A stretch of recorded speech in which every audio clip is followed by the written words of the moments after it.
Hotel Room 714 Horror Story. Listen now, sub, and like for the best Reddit stories on YouTube. It was well past midnight when I finally arrived at the Elmwood Hotel. The journey had been long, the roads winding through dark, unfamiliar territory. By the time I reached the hotel, I was utterly exhausted, my eyelids heavy and my body aching from the hours spent behind the wheel. The Elmwood was the only place I could find in this remote area, a grand old building that seemed to have been plucked straight from a different era. Its faded brick facade and dimly lit sign were barely visible in the fog that clung to the night. I stepped inside, grateful for the warmth of the lobby, which contrasted sharply with the chill outside. The place was quiet, eerily so. The front desk was manned by a single clerk, an elderly man with thinning hair and a weary expression. He looked up as I approached, offering a tired but polite smile. "Welcome to the Elmwood Hotel," he said in a low, gravelly voice. "How can I help you?" "I'd like a room for the night," I replied, my voice sounding just as tired as I felt. The clerk nodded and reached for a large, dusty register on the desk. He flipped through the pages, his fingers moving slowly, almost methodically. After a moment, he looked up at me, his eyes narrowing slightly. "Not many guests this time of year," he remarked, as if it were the most natural thing in the world. "But we do have a room available, room 714. He handed me an old-fashioned key, the kind with an ornate metal tag attached. The number 714 was engraved on it, worn but still legible. "Your room is on the 7th floor, the clerk said, pointing toward the elevator at the far end of the lobby. "Enjoy your stay." I thanked him and made my way to the elevator, my footsteps echoing in the empty lobby. As I rode up to the 7th floor, I couldn't shake the feeling that something was off. The hotel had a strange, musty smell, and the decor was outdated, faded wallpaper, dim lighting, and threadbare carpeting that seemed to belong to a different time. The elevator doors opened with a soft chime, revealing a dimly lit hallway that stretched out before me. The walls were lined with old paintings, their colors muted and their frames tarnished with age. The carpet underfoot was thick, but the pattern was faded and worn in places. I glanced at the numbers on the doors as I walked, each one labeled with a brass plate, 710, 711, 712, but there was no sign of room 714. The hallway seemed to go on forever, the lights growing dimmer the further I walked. Just as I was beginning to think I'd made a mistake, I spotted it, a door at the very end of the hallway, almost hidden in the shadows.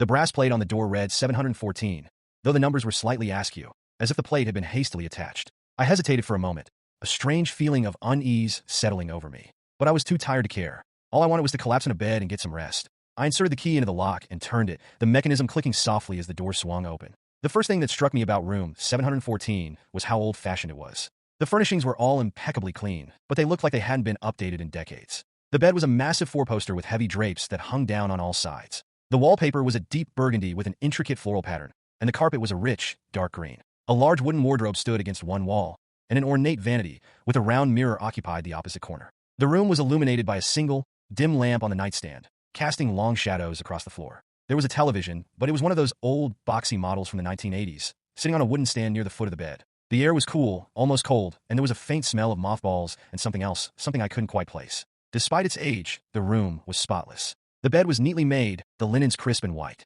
The wooden furniture gleamed in the soft light, free of dust or grime. It was as if the room had been preserved in time, untouched by the years that had passed outside its walls. I set my bag down on the bed and let out a deep sigh of relief. My exhaustion had overtaken any feelings of unease I might have had, and all I could think about was getting some sleep. I quickly changed into my pajamas and climbed into bed, the mattress firm but surprisingly comfortable. As I lay there, staring up at the ceiling, I couldn't shake the feeling that something was off about the room. It was too quiet, too still, as if the air itself was holding its breath.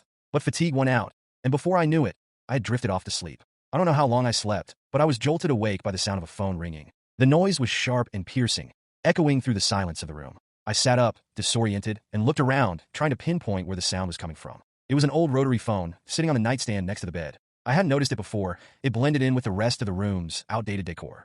The phone continued to ring, insistent and demanding.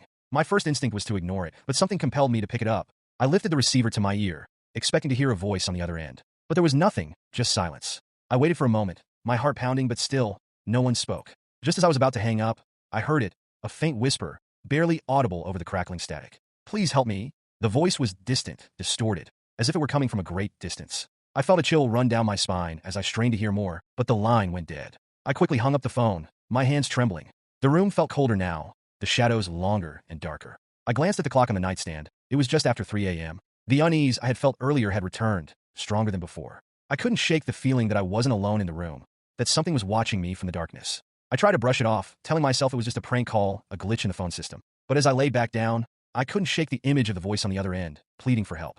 The television flickered on by itself, the screen filled with static. I bolted upright, staring at the old boxy TV in disbelief. The remote was on the nightstand, untouched, I grabbed it and tried to turn off the TV, but the screen remained lit, the static hissing softly. And then, through the static, I saw something, a figure, faint and shadowy, standing in the center of the screen. The image flickered and jumped, but the figure remained, unmoving.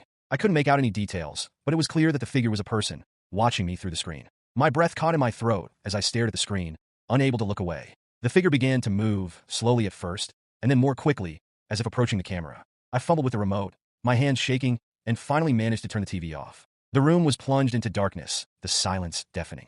I sat there in the dark, my heart racing, trying to make sense of what had just happened. Had I imagined it?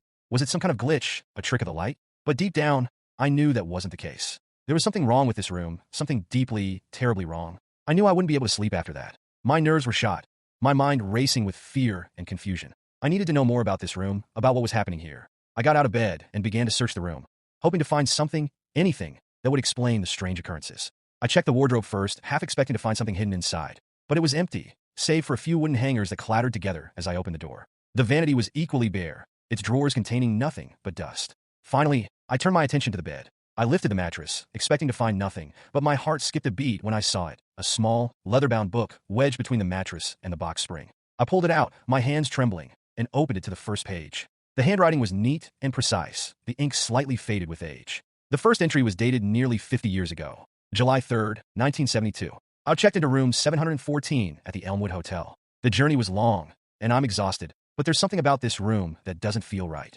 The air is heavy, and the shadows seem to move on their own. I can't shake the feeling that I'm being watched. I felt a chill run down my spine as I read the entry. It mirrored my own experience so closely that it was uncanny. I flipped through the pages, skimming the entries, and found that they all told a similar story. Guests who had stayed in room 714, all reporting strange occurrences, all feeling a sense of unease that grew stronger with each passing day. As I continued reading, I noticed that the entries grew increasingly frantic, the handwriting becoming more erratic. The guests reported hearing voices, seeing figures in the shadows, and feeling an overwhelming sense of dread. Some entries even mentioned the phone ringing in the middle of the night, just as it had for me. But it was the final entry that sent a wave of cold fear through me. August 15th, 1983. I can't take it anymore. The voices won't stop, and the figure in the TV keeps getting closer. I'll try to leave the room, but the door won't open. It's as if the room is alive, trapping me inside. I don't know how much longer I can last. If anyone finds this diary, please help me. Get out while you still can. The entry ended abruptly, the final words trailing off into a jagged line. I stared at the page, my mind racing. The person who had written this diary, what had happened to them? Had they ever escaped the room, or had they vanished like so many others? A sudden knock at the door startled me, and I dropped the diary, my heart leaping into my throat. I stared at the door, my pulse pounding in my ears. Who could it be at this hour? And why did they knock so softly, so deliberately? The knock came again, louder this time, more insistent. I hesitated for a moment, then slowly approached the door, every nerve in my body screaming at me not to open it. With trembling hands, I reached for the doorknob and turned it. The door swung open, revealing nothing but the empty hallway beyond. There was no one there, no sign of anyone having been there at all. The hallway was dark and silent, the shadows stretching out into the distance. I stepped back into the room, my mind spinning. The diary lay on the floor where I had dropped it, the pages fanned out as if in silent accusation. I knew then that I couldn't stay in this room any longer. I had to leave, had to get out before whatever force was at work here claimed me as its next victim. I grabbed my things, stuffing them haphazardly into my bag. My hands were shaking so badly that I could barely manage to zip it closed. I needed to get out of this room, out of this hotel, and as far away as possible. But as I reached for the door, I felt a sudden, overwhelming sense of dread. The room seemed to close in around me, the air growing heavy and thick. The shadows on the walls seemed to stretch and twist, reaching out toward me with grasping fingers. The phone rang again, the sound sharp and piercing in the silence. I ignored it, yanking the door open and stepping into the hallway. The air out here was just as oppressive, the dim light flickering overhead. I made my way to the elevator, my footsteps echoing in the empty hallway. The ride down to the lobby felt agonizingly slow, the elevator creaking and groaning with every floor it passed. I watched the numbers tick down, my heart racing with each one. When the doors finally opened, I nearly ran into the lobby. It was empty, just as it had been when I arrived. The night clerk was gone, the front desk abandoned. I hurried outside, the cool night air hitting me like a slap in the face. The fog had lifted slightly, revealing the empty street beyond. I didn't stop, didn't look back. I got into my car and drove away, the tires screeching on the pavement as I sped down the road. I drove for what felt like hours, the hotel receding into the distance behind me. Only when I was miles away did I finally pull over, my hands gripping the steering wheel so tightly that my knuckles were white.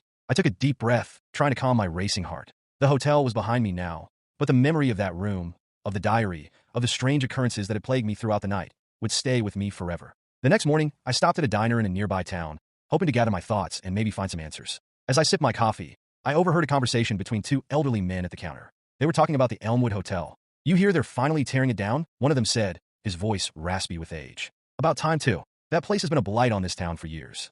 Yeah, the other man replied. Too many strange things happen there. People vanishing, stories of ghosts, some folks even say there was a room that didn't exist. Room 714. I felt a chill run down my spine. I leaned forward, unable to stop myself from interrupting. Excuse me, I said, my voice shaky. Did you say room 714?